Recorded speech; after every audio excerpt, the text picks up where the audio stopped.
Hi there. Huh. It's weird to be doing this without Lambert, but he's at the show tonight, so he can't join us here on Dead Air. So I'm a little bit jealous that Gary got to go to the show tonight, but I'm happy to be watching it at home here in Oakland, California, and happy that all of you are with us as well. Let me quickly run down the set list. We have a pre-recorded interview with Jeff Chimenti tonight, so Lambert will indeed be part of Dead Air with Lambert and Gans. So I want to get this live part over with quickly so we can get to that. It's a wonderful interview. The show began with Bert. I can't remember that guy's name, Andy something, the from the TV.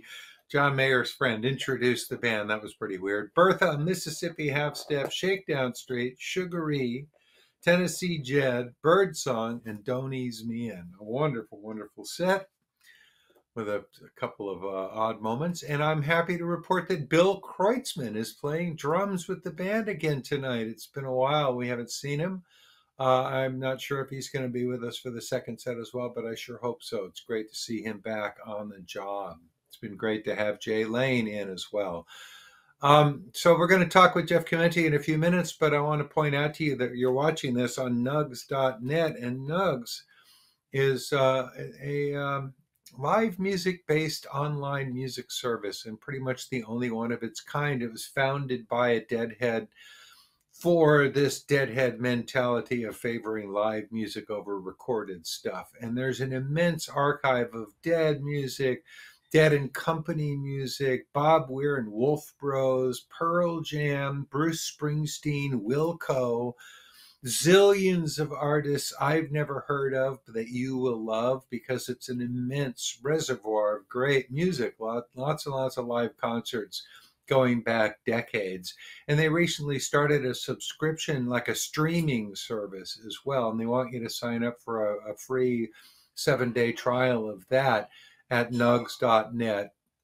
And I believe there's also offers at nugs.net/deadco for free trials of these services and all. But you can also buy, if you're watching this as the free preview on Nugsnet social networks, you can go to Nugsnet and buy this show and go back and watch set one, which you may have missed. Once you've started watching the stream, you have 48 hours to watch it as many times as you want. That's the sort of single show option. There are also full tour options. You can buy the entire Dead and Company tour and go back and watch it from the beginning. And again, you have 48 hours to watch each show as it goes through. And you also have access to the archive of Dead and Company shows going back almost to the inception of the band in 2016.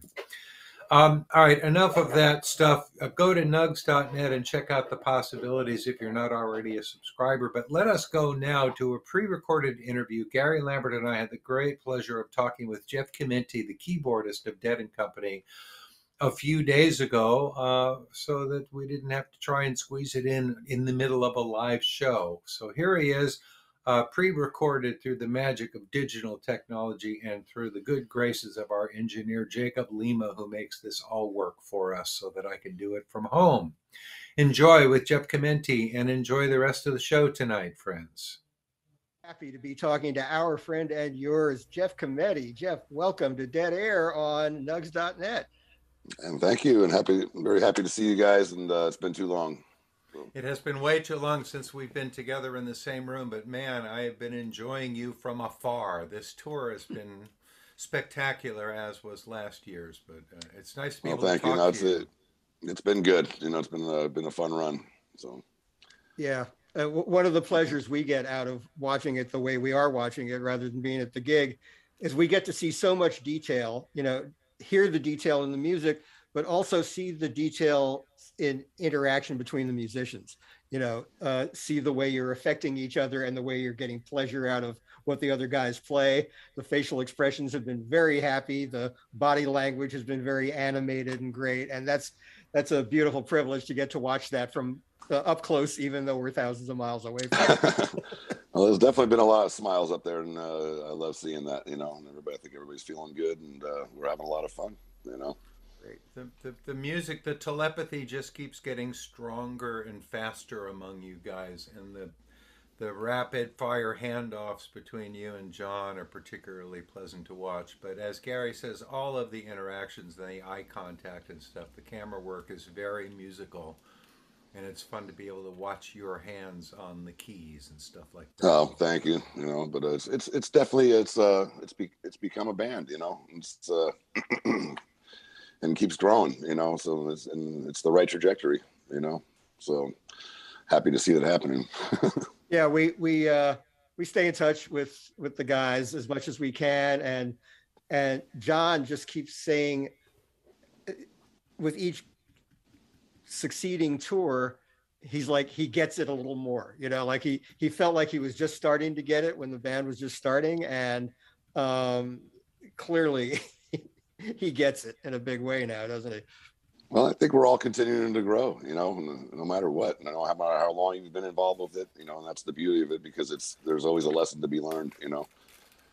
And as long as you keep the open mind, keep the chakras open, and you know, let it flow. Yeah. No pun. Right. Well, speaking of getting it and being, no matter how long you've been in it, you keep learning things. You've been in this. I think we're going on a quarter of a century since you joined Rat Dog.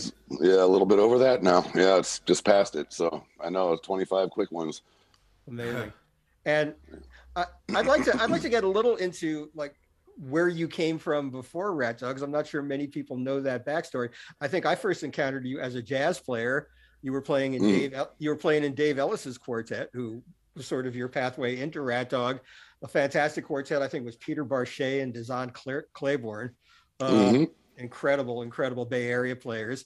And because the Bay Area has such a tight-knit musical community, you know, Dave had played with Jay and Charlie Hunter's band, and then he got pulled in Rat Dog, and you got pulled in. So let's talk a little bit about where you came from musically before you got into this craziness. Sure. I mean, you want me to start it, or just how? Sure. Go ahead. Okay. Yeah. I mean, obviously I was living in more the jazz world, and you know, I was a freelance musician. So basically, it's like you're trying to get any good gig that you can get. And fortunately, I was always very lucky and blessed all through the years to where it's like I just ended up being in the hands of like great players, great people, and you know, and just things. I'm just always just felt very blessed. It's like I never really had to like really work hard to get a gig or get a good gig. You know, although I did work hard to prep for stuff, or just all the years of practicing and all that, you know, and training, you know, and stuff. But it brought me into like, you know, I got to play with many prominent people, you know, I'm very blessed. And and like you said, it became a smaller world when there was a whole South of Market scene surrounding the Up and Down Club, to where it was like I ended up starting to jumped into a hip hop band called Human Flavor, which was also kind of playing along the lines with Alphabet Soup, the Brown Fellinis, that period. So now I was like going from like the older jazz guys or whatever. Now I was starting to, you know, I was around more of my peers, which was always weird because I was always like by far the youngest guy, you know, in any group I was playing. You know, and then once that kind of thing, then the connection, you know, to Jay, and then obviously Dave Ellis, and then, you know, and then as you were saying, it folded right into the, oddly enough, into the Rat Dog world, and just kind of went from there, and here we are. You know, I mean, like I said, was doing very well in the jazz side. Things were for myself and people, like I said, people I was getting to play with. It just came a sticky points is where it's like schedules started overlapping. You know, and then I was starting to have to cancel these other like good gigs I had, you know, and then all of a sudden it's like I'm hearing like I'm getting this reputation of being a flake when it really wasn't the case at all. It was just like I was trying to give as far advance warning as possible, and until finally I was just like, you know what, I just got to jump into this 100%, and here we are. I'm still playing improvised music, you know, so that's the best part, you know. Did you like when you came to this culture, this interesting sort of literate folk rock improvisational culture? Did you like the songs and stuff? Were you? I did, you know, and it was all fresh, you know, and it was, you know, and then it was, you know, it wasn't throwing that much stuff on me at first, you know, but once I started diving in, I'm going, wow, this is really cool. How did I miss this? You know, I never saw the Grateful Dead, you know, and I was almost kind of like shunned away from that scene, you know, as in the jazz world where thinking back, I'm like, why would people tell me that? You know, I mean, that's some of the stuff I've heard is like some of the heaviest like improvised jazz stuff that I've ever heard. I mean, like these guys were doing it as a 6-piece unit and sounded like one, and yet it was just so free and flowing. I'm just like, oh my God, you know. And then, you know, lo and behold, as started getting more and more and more and more songs thrown into the repertoire, and just everything was, it's very diverse, you know, there's lots of different styles in there. So it was very fun for me. Like I said, just to be able to, you're bouncing through, navigating through all these different roads of styles of music within this one context, you know. And so that was exciting for me. Yeah, I was going to say that, you know, for a jazz player, I mean, jazz players have to have a pretty broad musical vocabulary anyway, because there's so many different musics that feed into jazz. But then when you come into a band like Rat Dog, and then ultimately the other ones, or Dead and Company, or whichever permutation you came into, you have to expand your vocabulary in different ways, because, you know, one minute you might be playing like Bill Evans, the next minute you might be playing like Floyd Kramer, the next you might be playing like Professor Longhair. So that's what's really difficult, you know what I'm saying? It's not easy, you know, and it's like sometimes it could sound like, you know, you got a 2-chord jam, then it's like, okay, what are you really going to do with this now? You know, it's not like having all these, you know, 2-5-1s to cycle through, or these alternate changes and all this stuff. You know, you can make it happen, but everybody's also got to be on the same wavelength too. So it's just, it really is a challenge, you know. Well, my take on this style of music is that everybody has the power and authority to dominate the rap, and the good grace not to. Yeah. You know, so you just got to pay attention, as Bob puts it, you know, who's taking the ball, basically, and running with it. And that's who you follow, you know. Yeah, but you're always listening, because anything can happen. And like, as you well know, in a half a second, it's like something goes on, and it's like, boom. And then all of a sudden, oh, we're over here, or we're going there, you know. It's well, that's what's so amazing about this. The way you guys do it is that after 6 or 7 years of this now, you all have learned each other's language pretty well. And those corners get turned really, really beautifully and on time. No, it's definitely, it's gotten quicker. Like you said, and its body language is a lot of it. You know, your expression, you can just tell, like if Bob's got certain moves, you just know, like, okay, here we go, you know, and or something like that, or anybody really in the band. And so it's just, and sometimes you're not sure if somebody's going to pick something up. All of a sudden you just do a little thing, and all of a sudden somebody's got you already. You know, you're like, cool, you know.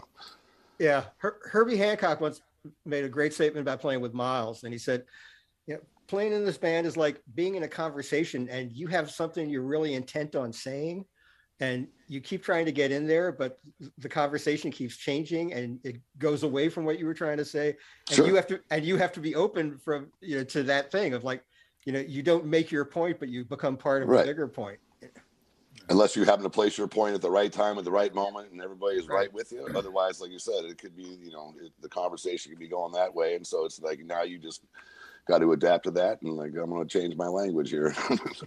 let me give a specific example of something. Toward the end of Franklin's Tower, the last solo before the last reprise of Franklin's Tower, everything slows down, and this little 4-chord pattern emerges that is reminiscent of something that we used to call the mind left body jam. And it happens in a similar way, dynamically and harmonically, but of course it's different every time. Did that just sort of come up out of nowhere, or did you guys talk about putting that? No, I mean, I'm not floating my own boat here, but I mean, it was some years back. It might have been either in the Dead, or maybe when it got to Further. I don't know. Remember, just like something happening at that point, and I kind of like started doing that descending pattern where it almost it's like, what am I thinking? Like they're similar to maybe Strawberry Fields or something like that, where it has Lucy in the Sky with Diamonds. Lucy in the Sky. I'm sorry.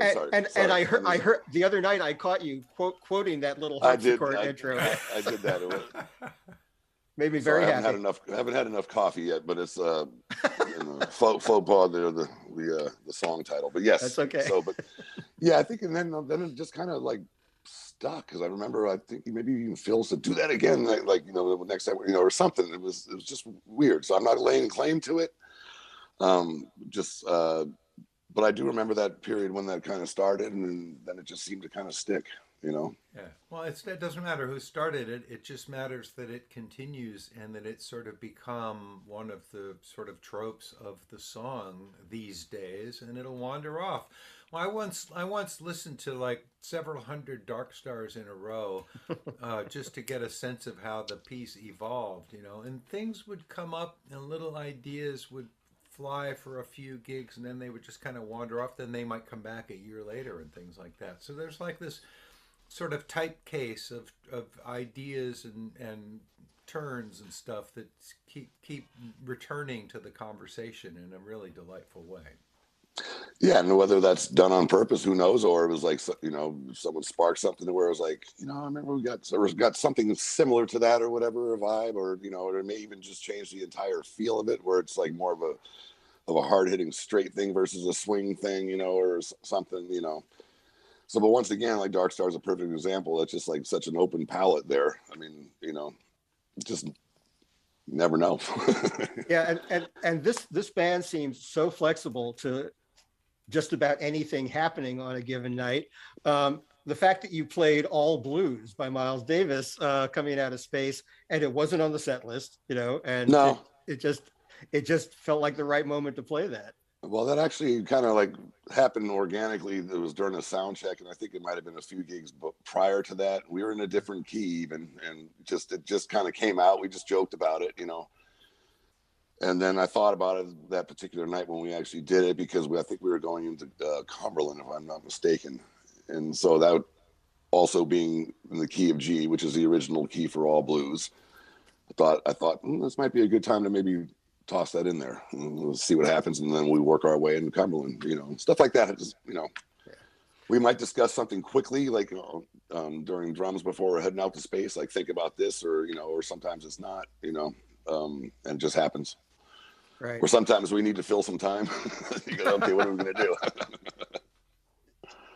do? One night recently, Bobby dropped in a little bit of supplication where it was completely unexpected. And it occurred to me that I don't think either Oteil or John have ever played this song. I don't think it's ever been on a Dead and Company list. So it didn't sound like the form of supplication wasn't being played, but Bobby was singing that vocal over the 7/4 time signature. And exactly. It worked like a charm. So, which is obviously, it just has the toggling, chord change, but we're obviously in the D minor part of the 7 jam of Uncle John. So then it's just a natural vehicle to take it to supplication. So maybe we'll throw that in a little more regularly, and we can, and the rest of us will, have the, the complete parts to it. So, yeah. David? I'm just listening. Okay. Supplication is a fairly minimal composition. It's just that basically that there are 2 chords in it and stuff, but knowing how to go back and forth between them and all. But it was really a sweet surprise to hear that actually come up all the way to being vocalized, because we've heard it alluded to from time to time. I mean, we've talked about that was a possibility maybe down, prior that, throw that in, but he just came out of left field with it. So like kind of caught us all by something. We were like, whoa, okay. Had you ever played the Marty Robbins song El Paso before you joined this crew? No. I don't even know if I knew it, honestly, because shame to say, I mean, obviously I didn't really, as you guys probably well know, but I didn't know Grateful Dead song 1, like, before joining Rat Dog. So I didn't know anything. So that's why it was such a huge awakening and kind of a slap in the face. Like, okay, this is serious, And then once again, how did I miss that? I missed it. Yeah. Well, you caught up real nice. Yeah, you can't do it all. Well, it's an honor to be a part of the magic, let me tell you, for so long. Yeah. You mentioned Cumberland a minute ago, and I want to talk about that in the context of Dead and Company, because that song has really been transformed, and in part because it's in this unprecedented position of being after drums, and so it falls more into the more improvisational part of the show. That might have something to do with it. But Cumberland Blues is a song that the Grateful Dead and its successors pretty much played the same way for about 40 years. And this band has opened up Cumberland. There's that passage before the last chorus of it where you get a lot of space to fly. And there's just a lot more wide open improvisational space in that song. And incredible things happen there. But that was all the same thing on any spots. The solo, it was just it was just all organic. It wasn't like set. Oh, there needs to be a solo here, because technically those last two verses are usually back to back, right? I mean, right. So, and also, I mean, that slot that Cumberland was in, which I thought was a very unusual spot, which I thought was, but it was very cool that it was put there, you know, because normally to me it's either like first set somewhere or maybe towards the top of the second set or something like that. So that's where it always was, and that's why it's so very interesting that it's now been moved into this place where the entry to it is much more fluid, because it comes from the uncharted waters of space. Yeah, that's one of the things that Gary and I have been remarking on this all through this last couple of tours since we've been sharing this program in between, observing the way the songs are being redeployed. You know, the Grateful Dead kind of got settled into a fairly standard set structure, and songs began having their sort of, you know, it was always a closer, it was going to be a first set opener, right. if you heard it at all, that kind of thing. And you guys, in collaboration with Matt Bush, have basically discarded all of those rules and put things into interesting new combinations. And because we know you guys have the ultimate confidence that we know you can get from any point A to any point B, so charting interesting destinations has been part of the great fun of watching this happen. Well, obviously Matt's a huge factor in that too. He's got a great sense of you know, doing stuff like that, and sometimes things change too. It might go like, we're going to try this, and then all of a sudden it's like, nah, let's do something. Let's swap this or that. You know, I remember it was like, you know, as you were pointing, like, you know, because maybe a combination of would be like China Rider or whatever would go back to back. But I remember there was some handful of years back, I had suggested that we put If I Had the World to Give in between the two. And I remember John was like, no way. And I was like, dude, it's going to be fine. You know, we'll make it work. You know, he's like, and it was. He's like, how much you want to bet? You know, so it was like, I said, okay, $5. He's like, you're on.